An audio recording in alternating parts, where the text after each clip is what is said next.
Bonjour, bienvenue sur Parallèle de télévision dans l'utile et l'agréable. J'espère que vous êtes très bien portants comme nous sur ces plateaux. Alors ensemble avec mes invités, nous allons développer d'une nouvelle thématique qui est « Mon enfant, ma bénédiction ». On va voir un peu le contour. Quelle est la responsabilité et à quel moment on reçoit la responsabilité d'un enfant? C'est ce dont nous allons parler. Alors, je vais saluer mes invités. Bonjour, Pasteur Osborne. Bonjour, Maman Serge. Comment vous allez?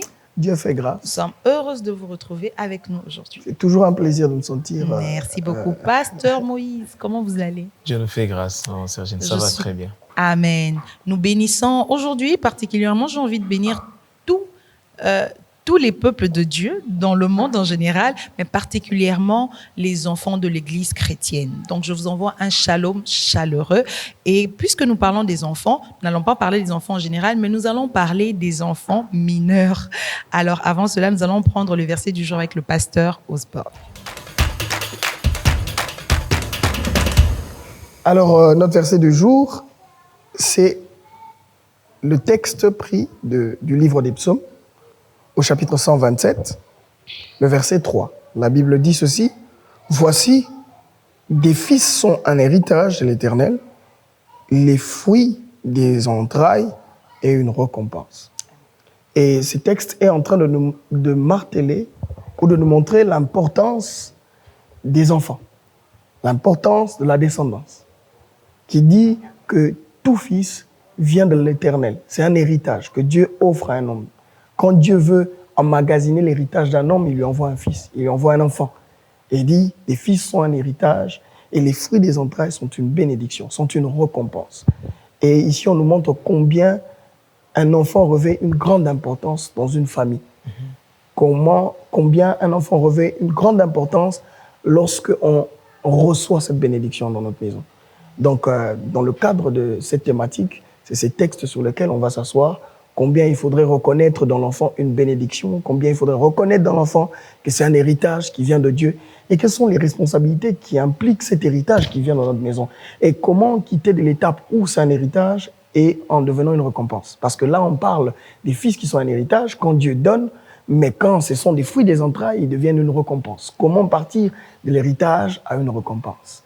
Et c'est important de comprendre ces choses quand on a une bénédiction, c'est Dieu qui donne un héritage, mais quand on arrive à façonner son parcours et sa destinée, il devient une récompense pour nous en termes de retour, en termes des bénédictions, en termes des fleurs, en termes des grâces, pourquoi pas en termes de positionnement familial, en termes de bénédictions en famille.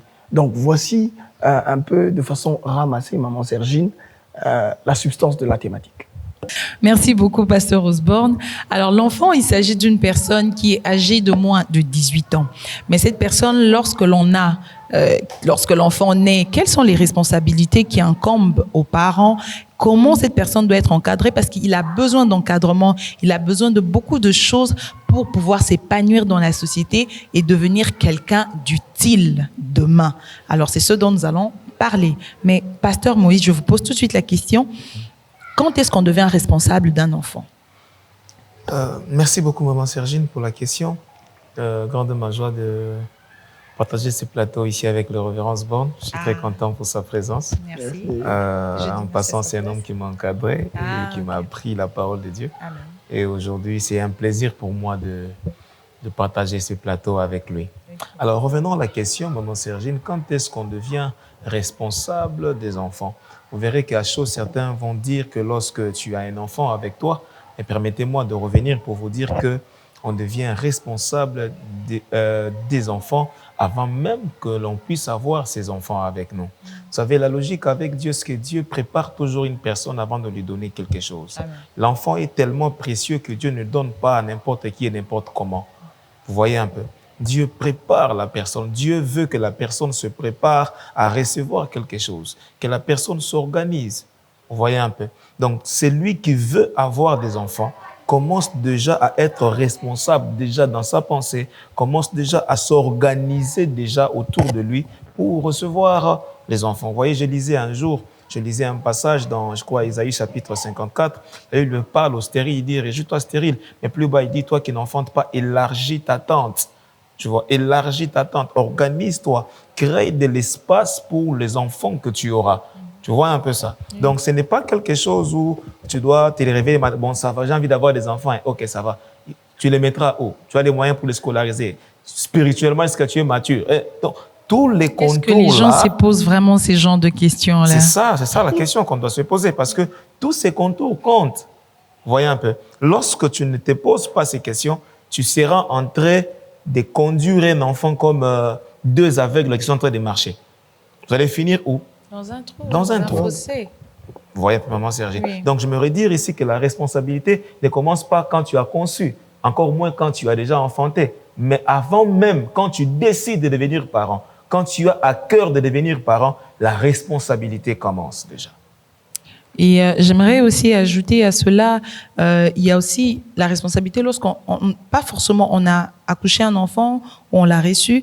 Des fois, on est aussi responsable des enfants qui sont sous notre charge. Vous voyez, lorsqu'on reçoit un enfant, du coup, la responsabilité, au fait, vous recevez vous recevez la garde d'un enfant et vous en devenez directement responsable. Alors, Pasteur Osborne, quelles sont ces obligations-là qui s'attachent? Quelles sont ces responsabilités, les obligations qui s'attachent au fait d'avoir un enfant? On peut dire quoi? Il est vrai, maman Sergine, qu'il y a plusieurs obligations qu'engendre le fait d'avoir un enfant dans une maison. Parce que c'est à plusieurs titres. Plusieurs personnes diraient simplement c'est l'obligation de le nourrir, le vêtir. Ça, c'est sur une ligne. Ça, c'est ce qui est substantiel basique, pour sa vie, c'est basique. Oui. Mais au-delà simplement de nourrir un enfant, la capacité de nourrir et de vêtir, il y a ces attentes psychologiques qu'il faut préparer, l'éducation qu'il faut donner, comment conduire cet enfant sur le chemin, orienter déjà ses choix. La Bible est en train même de nous enseigner qu'il faut apprendre à l'enfant des choses pendant qu'il est enfant pour que quand il grandirait, il ne s'en détourne pas. Oui. Donc cela signifie que lorsque tu as un enfant, involontairement, ses décisions futures appartiennent et de la responsabilité de tout ce que tu mettras en lui quand il est enfant. Oui. Donc les voies qu'il suivrait dépendent des parents et de ceux qui reçoivent ou ceux qui accueillent cet enfant-là. Donc c'est à prendre sur plusieurs angles. Il y a des responsabilités financières qui entrent, même les calculs, quand on est à deux, on peut ne pas manger. On vient le soir, on boit, mais j'ai l'habitude d'appeler ces gens-là, des syndicalistes qui, eux, quand la grève commence, il n'y a pas d'interruption, il n'y a pas de débat, il n'y a pas de conciliation. Il faut trouver une solution. Il n'y a pas de conseil. Il n'y a pas de conseil. Et ils doivent manger. Ils doivent. Alors, il faudrait planifier cela. Au niveau financier, il faut revoir. Et au niveau émotionnel, il faut se préparer à recevoir cela parce que même au niveau de couple, quand un enfant vient, la concentration change, les priorités changent. Tous, on se concentre sur les bébés qui est là. Parfois même, maman, papa, débrouille-toi. Donc, c'est beaucoup de mouvements, c'est beaucoup de changements, c'est sur plusieurs points, affectifs, spirituels aussi, c'est une responsabilité, avoir la destinée de quelqu'un parce que je crois en quelque chose. Le texte qu'on a lu ici nous parle de l'héritage. Donc, Dieu, quand il décide de donner un héritage à un homme, il lui envoie des fils, imaginez-vous.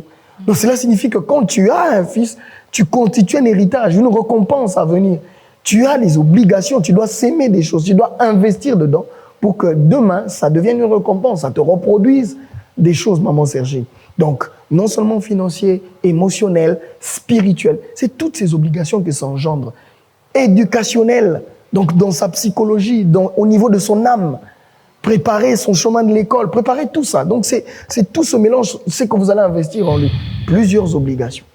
Mais j'ai envie de poser une question. C'est vrai que nous ne parlons pas de la planification familiale. C'est vraiment pas notre sujet d'aujourd'hui. Mais que dire de cette personne-là qui te dit, bon, moi, nous entendons ça souvent, il le prend comme ça, sans trop d'efforts. Il se dit, bon, je fais ceci. Au fait, ceci me mène à poser la question lorsqu'un parent est démissionnaire. Parce que les gens ont tendance à croire que voilà, être parent, être maman, être papa, c'est donner l'argent. Être maman, c'est nourrir, laver, nourrir et tout.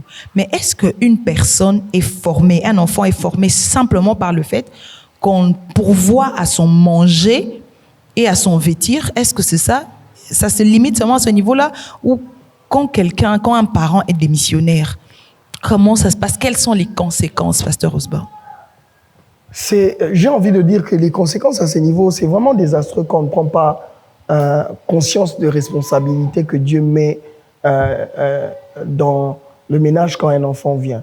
Ce sont des conséquences que nous savons lire maintenant dans la société.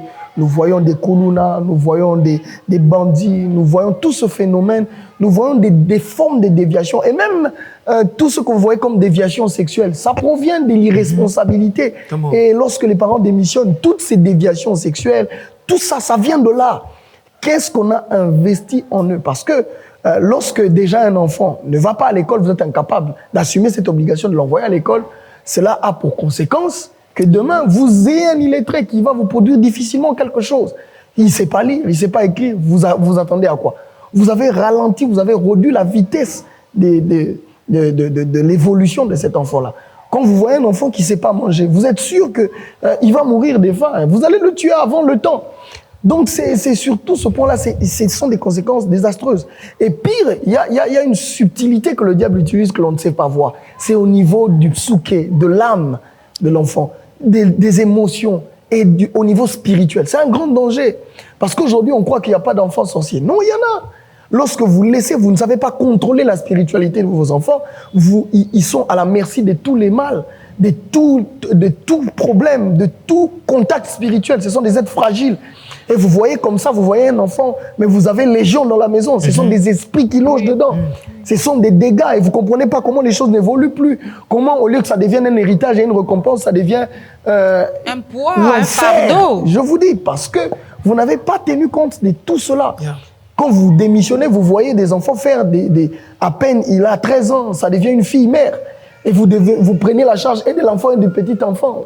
C'est vous-même qui vous créez des problèmes. Donc, maman Sergine, c'est une thématique qu'on ne saura jamais épuiser. Mais ce que je peux dire, c'est que quand on démissionne à l'égard de la bénédiction, de l'héritage que Dieu nous donne comme fils, les conséquences sont désastreuses.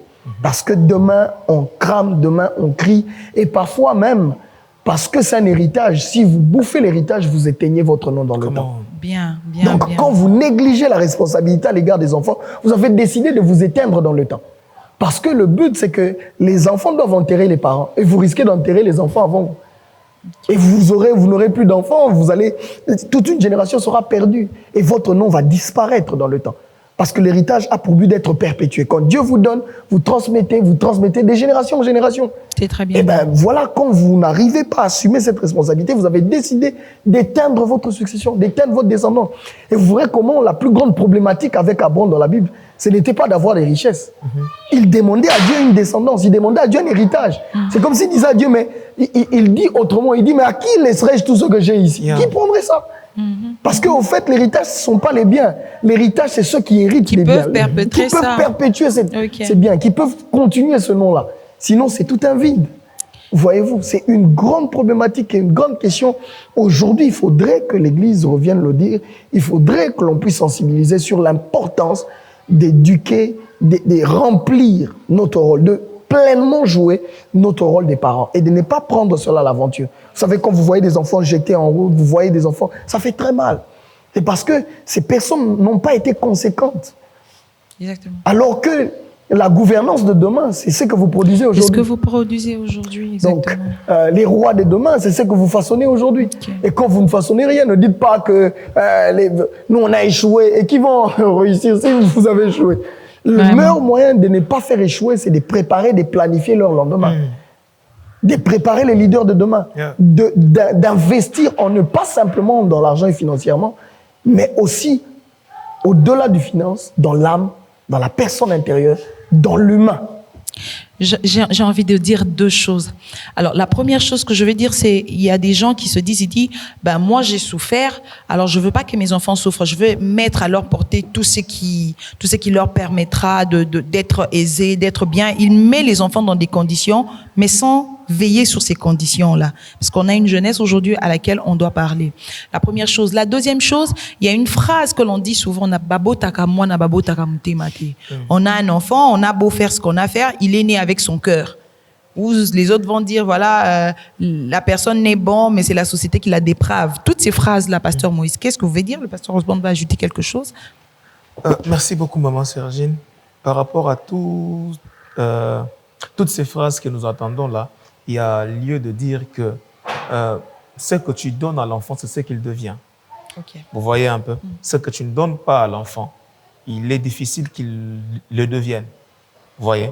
Alors, qu'est-ce que j'aimerais dire dans ça?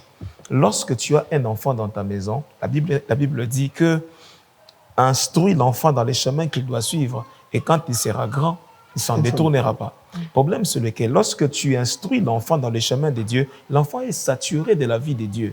L'enfant grandit dans le chemin de Dieu. L'enfant connaît la parole de Dieu. Et dans son cœur, il n'y a que la parole de Dieu qui retentit. Au point que lorsqu'il voit d'autres choses sur le chemin, il ne peut pas se plonger dedans parce que ce n'est pas son mood en fait.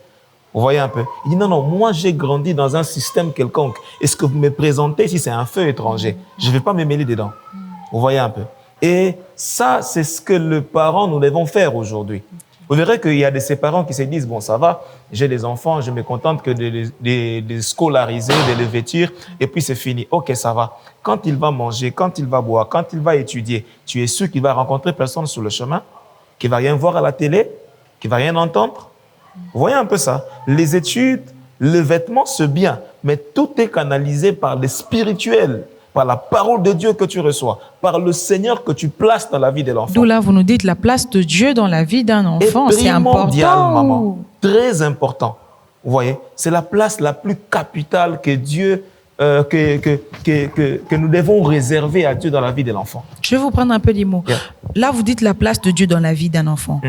C'est vrai que nous sommes ici dans un cadre général. On ne parle pas qu'aux chrétiens, on parle aussi à tout le monde. Pour un enfant qui n'a pas des parents chrétiens, il n'a pas reçu cette base. Est-ce que l'éducation elle-même ne suffit pas à faire une personne stable dans la société? L'éducation ne suffit pas. Pourquoi? Je me réfère dans les Écritures. La Bible dit, lorsque David entend sa mort prochaine, appelle Salomon, il lui dit, je m'en vais dans le chemin de tout le monde. Je m'attendais à ce que David lègue les biens à Salomon pour dire, tu seras le prochain roi, voici les comptes en banque, voici les maisons. C'est ce qui se passe, la remise est reprise. Oui. Mais écoutez ce que David dit à Salomon, il dit, David, je m'en vais par le chemin de tout le monde. Mais toi, David, connais les dieux de ton père. Okay. Vous voyez un peu ça? Donc, au-delà de tout ce que je peux laisser, tout ce que tu peux avoir dans la suite, il y a la base, il y a le fondement. C'est quoi? C'est Dieu, en fait. Alors, lorsque l'enfant est né dans une famille où on ne parle pas de Dieu, où il ne connaît pas Dieu, il est possible qu'il rencontre Dieu. Même pendant que nous sommes en train de parler ici, il peut zapper, il voit cette émission à la télévision. C'est une opportunité pour lui de rencontrer le Seigneur. Avec les amis, c'est une opportunité pour lui de rencontrer le Seigneur.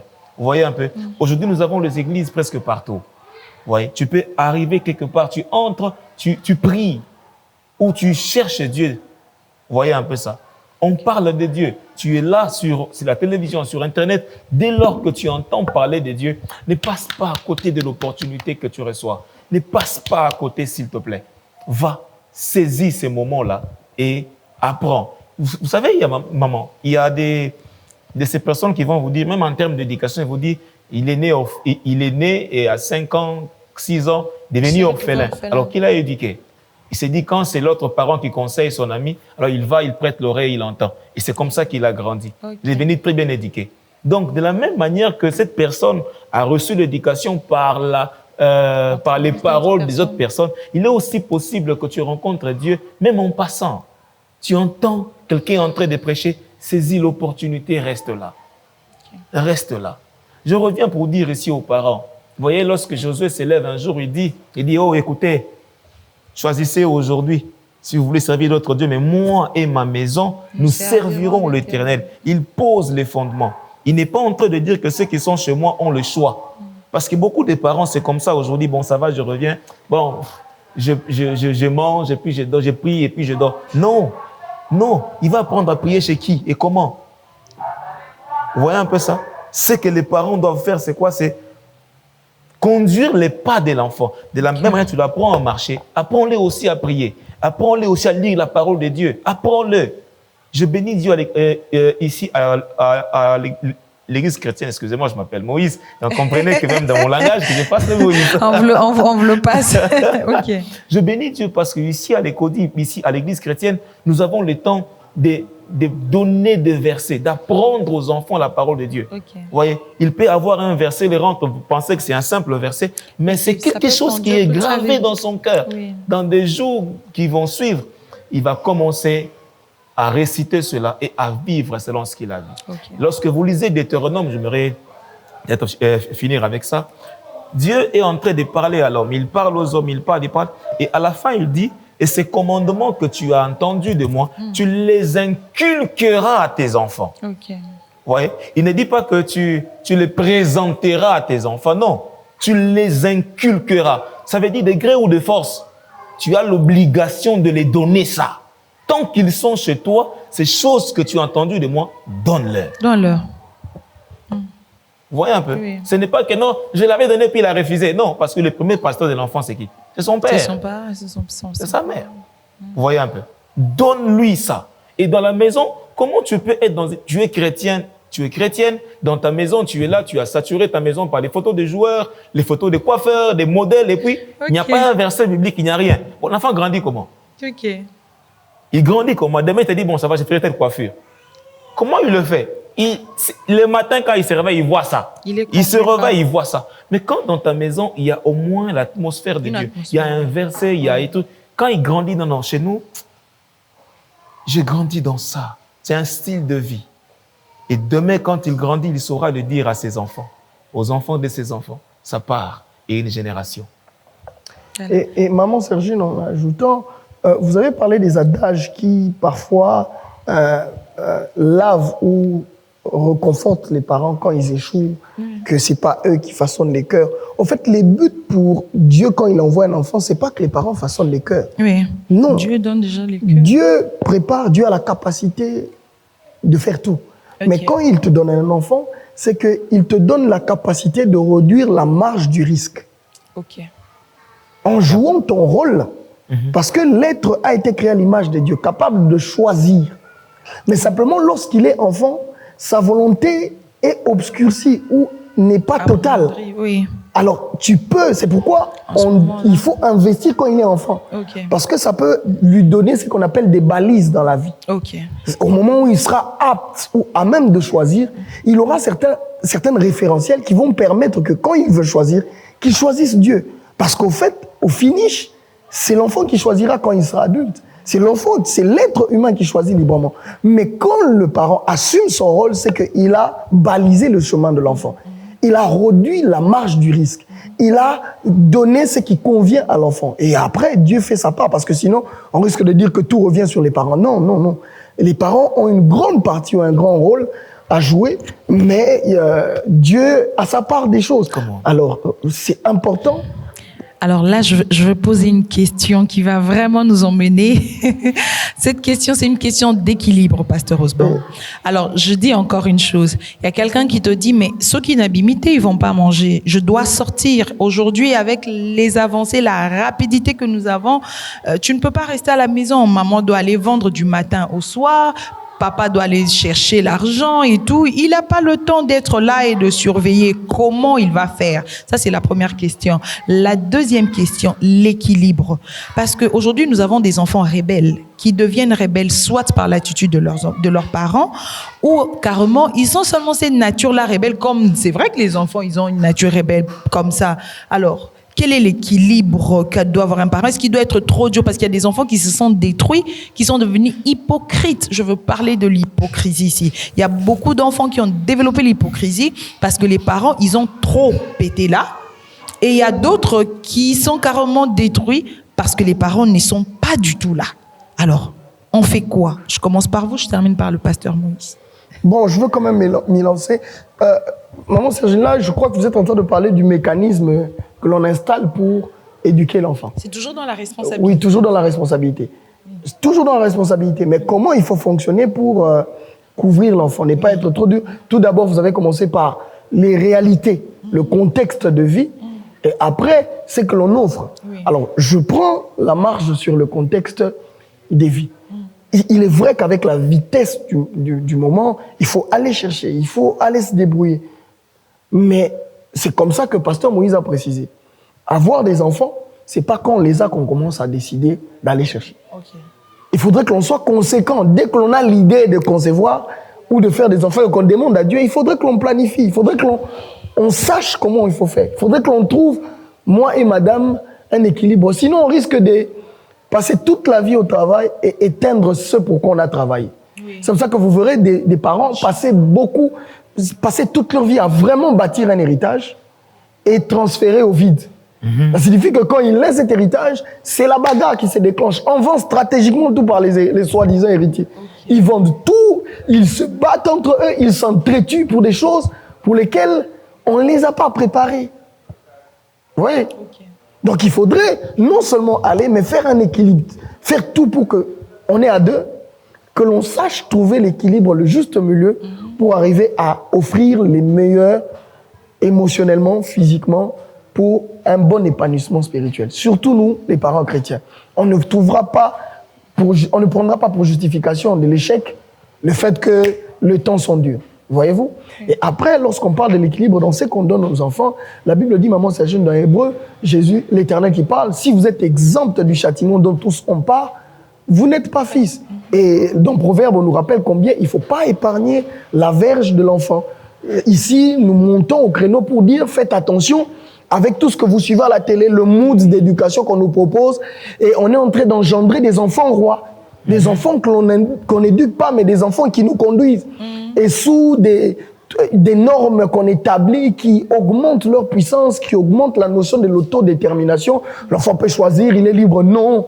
Nous restons chrétiens dans les positions que nous communiquons. Les parents ont l'obligation d'encadrer des enfants, en étant doux, en parlant, en conjuguant des moments en s'efforçant de créer des moments de conversation pour inculquer quelque chose, mais aussi apprendre la loi de la sanction, la loi de la punition.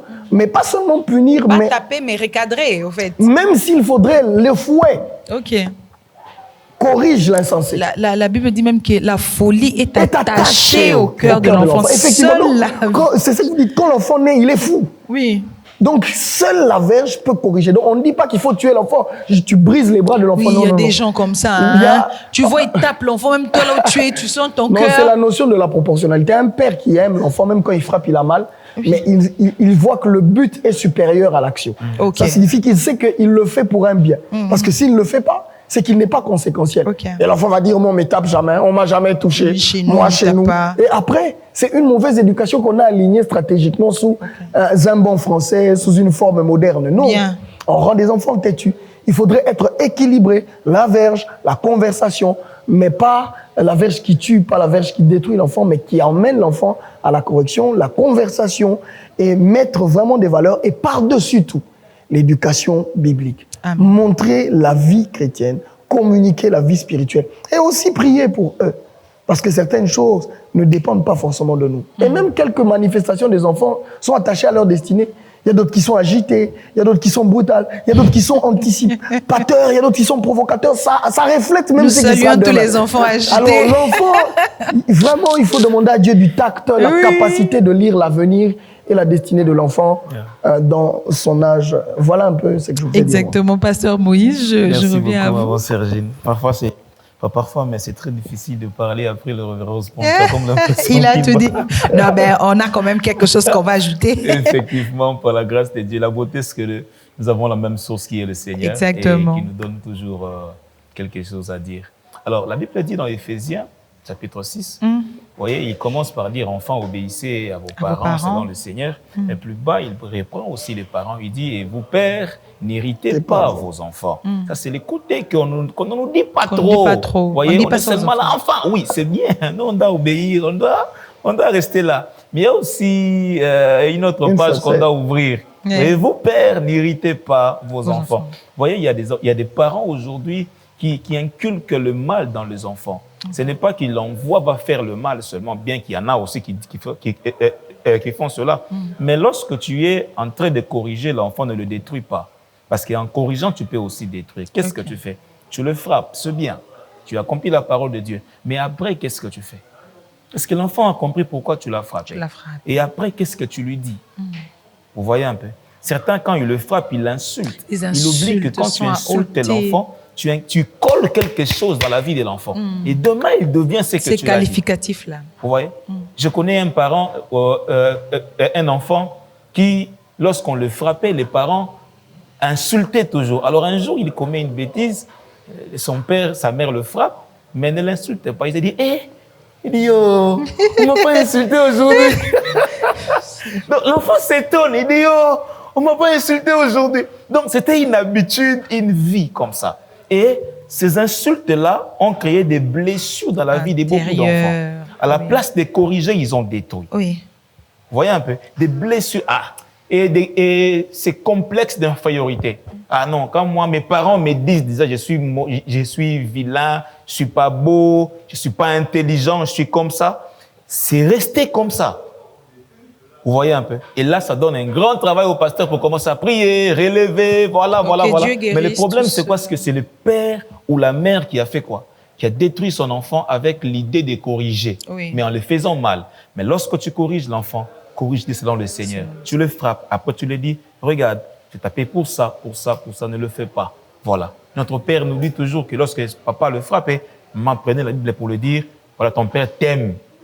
Parce que tu as fait ça. Parce que beaucoup que non, ton père là, il t'aime pas, hein, il t'a tapé, voilà. Non, tu as détruit l'enfant. Donc il y a beaucoup de choses qui tournent autour de ça. Et je prie vraiment que par cette émission, que le bien-aimé qui nous suive fasse vraiment cet équilibre. Vous voyez un peu, lorsque tu punis l'enfant, garde l'œil dans le bon, garde-le dans le Seigneur. Amen. Ne blesse pas son cœur, mais bénis l'enfant. Amen. Merci beaucoup, pasteur Moïse. Merci beaucoup, pasteur Osborne. Alors, j'aimerais ajouter quelque chose d'autre, c'est que les parents, nous devons apprendre. Quand je dis nous, c'est vrai, aujourd'hui, je voudrais aussi parler aux jeunes parents. Il y a des gens qui n'ont pas eu la possibilité d'avoir des parents pour les éduquer, qui ont grandi par eux-mêmes. Mais ce que je voudrais dire, c'est que ne refaites pas la même erreur avec vos enfants.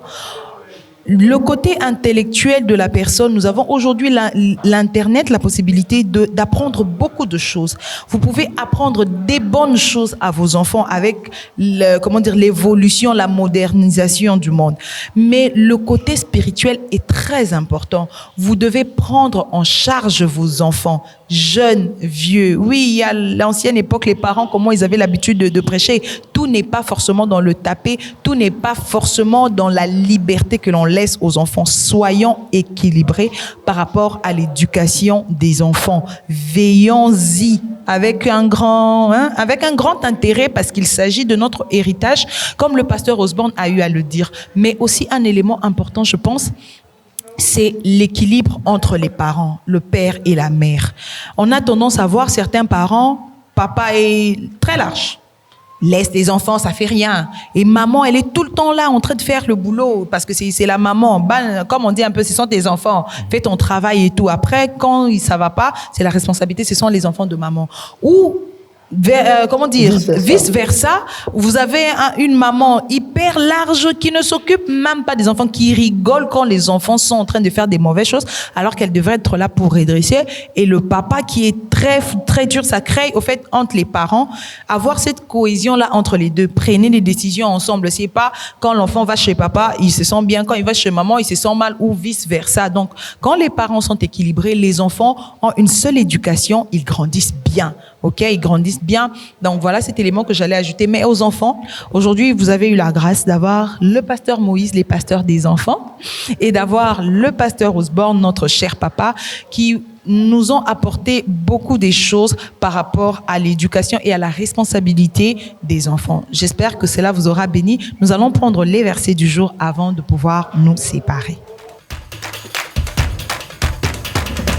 Alors, notre premier verset, nous allons le prendre dans le livre de Proverbes, le chapitre 22, le verset 6. La Bible dit « Instruis l'enfant selon la voie qu'il doit suivre, et quand il sera vieux, il ne s'en détournera pas. » Alors, notre deuxième verset, il est toujours dans les livres de Proverbes, au chapitre 22 encore, le verset 15, la Bible dit « La folie est attachée au cœur de l'enfant, la verge de la correction l'en éloignera. » Alors, notre dernier livre, nous allons le prendre, le dernier verset plutôt, nous allons le prendre dans le livre d'Éphésiens 6. Nous allons lire du verset 2 au verset 4.